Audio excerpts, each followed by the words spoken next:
जय हिंद। कैसे हैं आप? एक बार फिर आपके अपने चैनल गुरु गंगा में आपका हार्दिक स्वागत है। आज के वीडियो में हम लोग भारतीय इतिहास के महत्वपूर्ण प्रश्नों की श्रृंखला का 25वां प्रैक्टिस सेट हल करेंगे, टेस्ट सीरीज हल करेंगे। इस वीडियो में भी 30 महत्वपूर्ण प्रश्नों को शामिल किया गया है जो विभिन्न प्रतियोगी परीक्षाओं में पूछे गए हैं।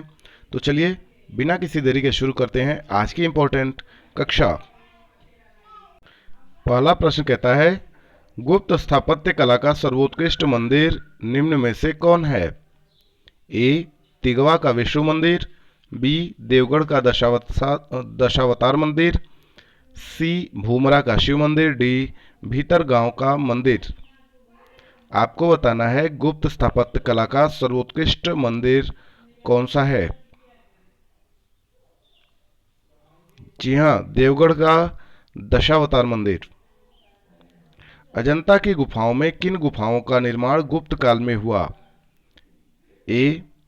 1, 12 एवं 16, बी. 2, 3 एवं 4, सी कहता है 16, 17 एवं 19 और डी कहता है सभी गुफाओं का। आपको बताना है अजंता की गुफाओं में किन गुफाओं का निर्माण गुप्त काल में हुआ। कई बार पूछा गया प्रश्न ये। 16, 17 एवं 19 बिल्कुल ठीक है। अमरकोश पुस्तक है, इसके लेखक अमर सिंह किस शासक के दरबार से जुड़े थे? A. Skandagupta, B. Chandragupta, C. Samudragupta, D. Chandragupta द्वितीय। बी ऑप्शन में चंद्रगुप्त प्रथम है, डी ऑप्शन कहता है चंद्रगुप्त द्वितीय। आपको बताना है सही उत्तर। जी हाँ, चंद्रगुप्त द्वितीय, जिनको विक्रमादित्य भी कहा गया, चंद्रगुप्त विक्रमादित्य, उनके दरबार से जुड़े थे अमरकोश के लेखक अमर सिंह। अगला प्रश्न देखिए, गुप्त संवत को प्रारंभ करने का श्रेय किसे दिया जाता है? ए. चंद्रगुप्त प्रथम को, बी. चंद्रगुप्त द्वितीय को, स्कंदगुप्त को, समुद्रगुप्त को। चंद्रगुप्त प्रथम बिल्कुल सही उत्तर है। चंद्रगुप्त प्रथम ने गुप्त संवत का प्रारंभ किस उपलक्ष्य में किया? ए. अपने राज्यारोहण के स्मारक के रूप में, बी. हूणों को परास्त करने के उपलक्ष्य में, सी. शकों के उन्मूलन के उपलक्ष्य में, डी. इनमें से कोई नहीं। तो सही उत्तर है अपने राज्यारोहण के स्मारक के रूप में। प्रयाग प्रशस्ति अभिलेख का लेखक हरिश्चंद्र किस शासक का दरबारी कवि था? ए. समुद्रगुप्त, बी. चंद्रगुप्त द्वितीय, सी. कनिष्क, डी. अशोक। समुद्रगुप्त बिल्कुल ठीक है। गुप्त काल को प्राचीन भारत का क्लासिकल युग क्यों कहा जाता है? गुप्त काल को प्राचीन भारत का क्लासिकल युग क्यों कहा जाता है? ए. प्रचुर मात्रा में स्वर्ण सिक्के चलाए जाने के कारण, बी. कला व साहित्य के क्षेत्र में अपने चरमोत्कर्ष पर पहुंचने के कारण, सी. व्यापार में अभूतपूर्व प्रगति के कारण, डी. उपर्युक्त सभी के कारण। तो कला व साहित्य के क्षेत्र में अपने चरमोत्कर्ष पर पहुंचने के कारण गुप्त काल को प्राचीन भारत का क्लासिकल युग कहा जाता है। यह प्रश्न भी बहुत इंपॉर्टेंट है। सारनाथ के धमेक स्तूप का निर्माण किस काल में हुआ? ए. शुंग, बी. कुषाण, सी. मौर्य, डी. गुप्त। तो सारनाथ के धमेक स्तूप का निर्माण हुआ था गुप्त काल में। गुप्त काल की सोने की मुद्रा को क्या कहा जाता था? ए. दीनार, बी. काकनी, सी. निष्क, डी. काशापड़। दीनार बिल्कुल ठीक है। कुमार संभव महाकाव्य किस कवि ने लिखा है? बहुत चर्चित महाकाव्य है ये। ए कहता है हर्षेण, बी कहता है चंद्रबरदाई, सी कहता है बाणभट्ट, डी. कालिदास। तो आप उत्तर समझ गए होंगे। जी हाँ, कालिदास सही उत्तर है। नालंदा विश्वविद्यालय की स्थापना का युग है? ए. पाल, बी. कुषाण, सी. गुप्त युग, डी. मौर्य युग। आपको बताना है सही उत्तर। जी हाँ, गुप्त युग में नालंदा विश्वविद्यालय की स्थापना हुई थी गुप्त काल में। गुप्त युग में भू राजस्व की दर क्या थी? ए उपज का तीसरा भाग, बी उपज का छठा भाग, सी उपज का आधा भाग और डी उपज का आठवां भाग। यह भी कई बार पूछा गया प्रश्न है। उपज का छठा भाग बिल्कुल सही है। गुप्त युग में भू राजस्व की दर थी उपज का छठा भाग। जितना पैदावार होती थी, उपज होती थी, उसका छठा भाग भू राजस्व में देना पड़ता था। नगरों का क्रमिक पतन किस काल की एक महत्वपूर्ण विशेषता थी? ए गुप्त काल, बी सातवाहन काल, सी राष्ट्रकूट, डी प्रतिहार युग। नगरों का क्रमिक पतन इंपॉर्टेंट है। ये गुप्त काल की महत्वपूर्ण विशेषता थी। किस वंश के शासकों ने मंदिरों एवं ब्राह्मणों को सबसे अधिक ग्राम अनुदान में दिया था? ए गुप्त वंश, बी प्रतिहार वंश, सी राष्ट्रकूट वंश, डी पाल वंश। गुप्त वंश ने, बिल्कुल सही है। दिल्ली के मेहरौली के कुब्बत उल इस्लाम मस्जिद के प्रांगण में स्थित प्रसिद्ध लौह स्तंभ किसकी स्मृति में है? ए अनंगपाल, बी चंद्र, सी हर्ष, डी अशोक। चंद्र बिल्कुल सही है। कालिदास द्वारा रचित मालविकाग्निमित्र नाटक का नायक कौन है? ए चंद्रगुप्त द्वितीय, बी गौतमीपुत्र सातकर्णी, सी अग्निमित्र, डी पुष्यमित्र शुंग। अग्निमित्र ठीक है। समुद्रगुप्त की सैनिक उपलब्धियों का वर्णन उसके किस अभिलेख में उपलब्ध है?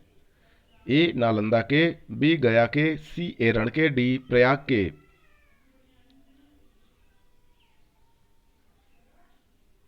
समुद्रगुप्त की सैनिक उपलब्धियों का वर्णन प्रयाग के अभिलेख में उपलब्ध है। निम्न में किस काल में स्त्रियों की पुरुषों से बराबरी थी? ए गुप्त काल में, बी चोल काल में, सी मौर्य काल में, डी इनमें से किसी में भी नहीं।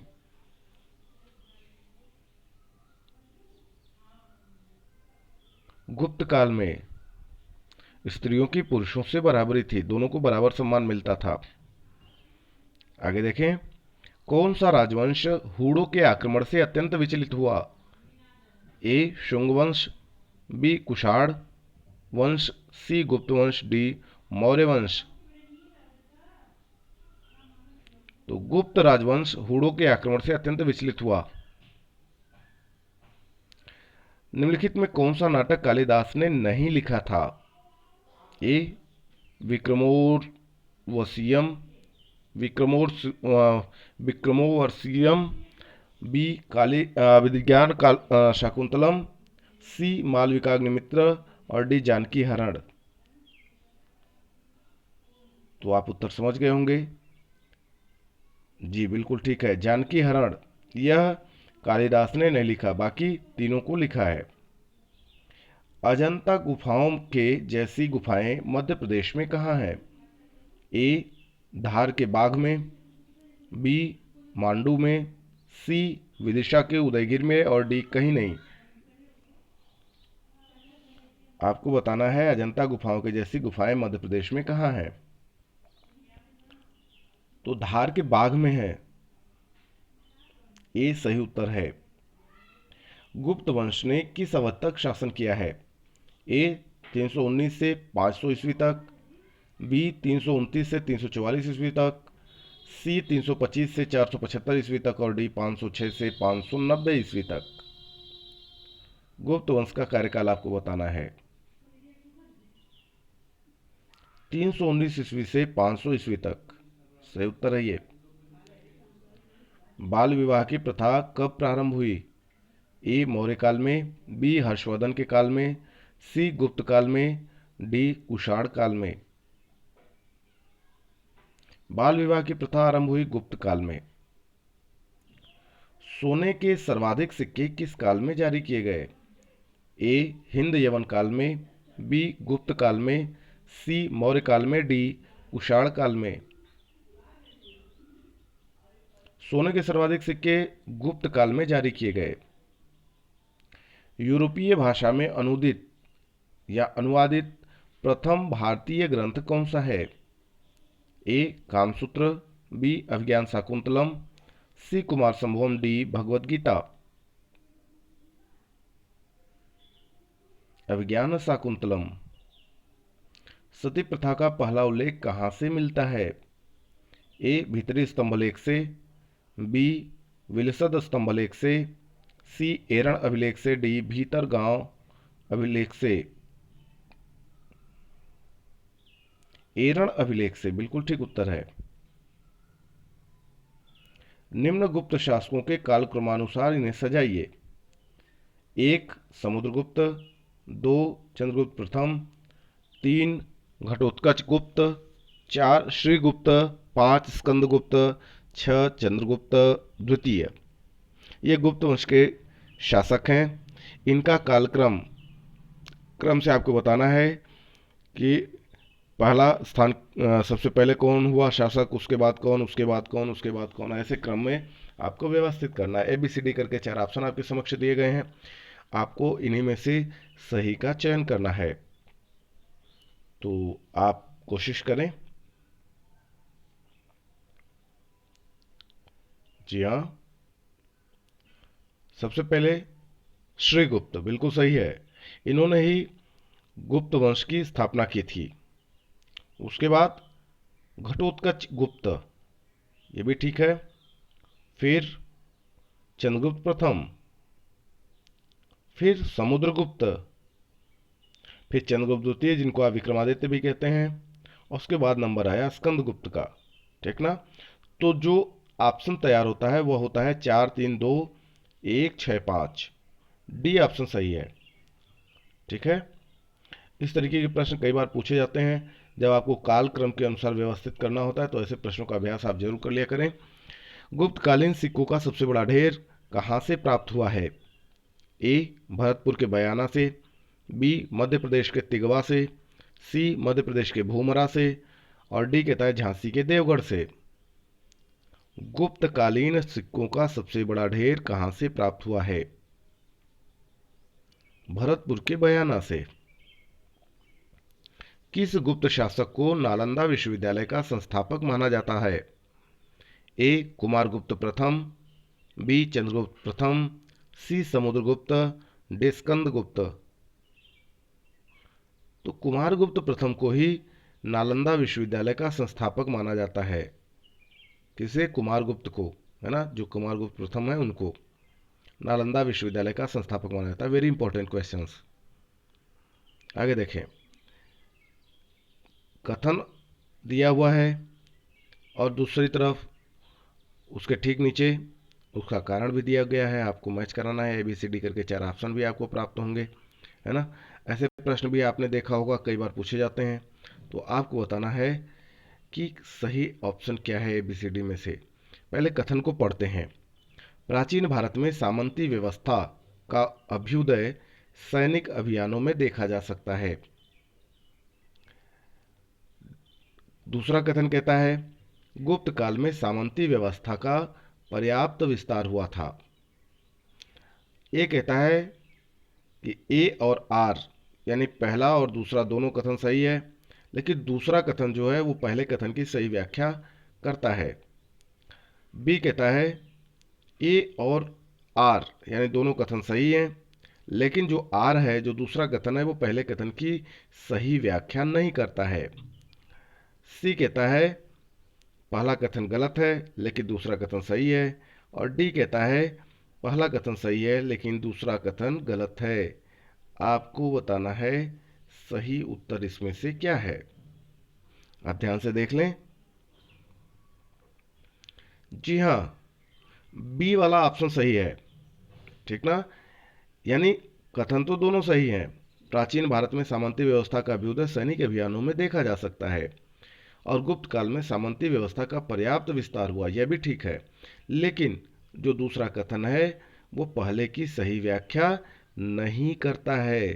तो इस तरीके से ये बी वाला ऑप्शन सही है। ठीक ना? तो इस तरीके के प्रश्न बहुत पूछे जाते हैं, आप थोड़ा इनका अभ्यास कर लें। लॉजिकल प्रश्न होते हैं। ठीक है, तो यह प्रश्न भी UPSC में पूछा जा चुका है। तो इस तरीके से ये छोटा सा वीडियो पूरा हुआ। यदि ये वीडियो आपको पसंद आता है तो इसे लाइक जरूर करें, अपने मित्रों में शेयर करना ना भूलें। चैनल पर नए हैं तो चैनल को सब्सक्राइब करके बेल आइकन को प्रेस कर लीजिए ताकि प्रत्येक इंपॉर्टेंट वीडियो की नोटिफिकेशन आपको भी समय से मिलती रहे। और फिर मिलते हैं अगले इंपॉर्टेंट वीडियो में, तब तक के लिए आप सभी लोगों को जय हिंद।